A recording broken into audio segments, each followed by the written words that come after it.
vital for the Golden Dome we are building, says President Donald Trump. Donald Trump has reignited controversy by declaring it would be unacceptable for Greenland to fall under the control of any nation other than the United States, once again pressing his demand to bring the Arctic island under U.S. authority. His comments came just hours before senior Danish and Greenlandic officials were set to meet top U.S. leaders in Washington for sensitive discussions about the territory's future. Posting on social media, Trump argued that Greenland is essential to American national security and claimed NATO should support U.S. control of the island. He said the alliance would be stronger and more effective if Greenland were under Washington's authority, adding that the territory is crucial to the Golden Dome missile defense system his administration is developing. The remarks coincided with preparations for talks in Washington between Denmark's Foreign Minister, Lars Løkke Rasmussen, Greenland's Foreign Minister, Vivian Modsvedt, U.S. Vice President J.D. Vance, and Secretary of State Marco Rubio.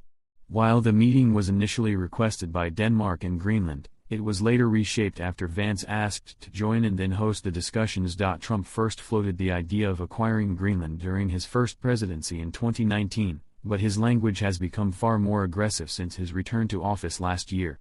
He has suggested the U.S. would obtain the island one way or another, alarming European allies and NATO partners. The president has refused to rule out the use of force, despite Greenland being a semi-autonomous territory of Denmark, a member of both the EU and NATO. Greenland is strategically important due to its Arctic location and untapped mineral resources, factors that have intensified U.S. interest.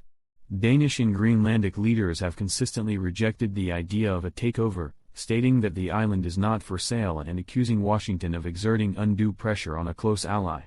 They have also pointed out that a 1951 defense agreement already permits the U.S. to expand its military footprint on the island if needed. European leaders have rallied behind Denmark. European Commission President Ursula von der Leyen stressed that Greenland belongs to its people and that their wishes must be respected.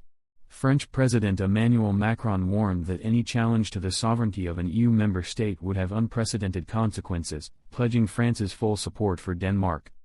Denmark's defense minister, Troels Lund Poulsen, has sought to reassure Washington by highlighting increased Danish military activity in Greenland and ongoing discussions with allies about strengthening NATO's Arctic presence.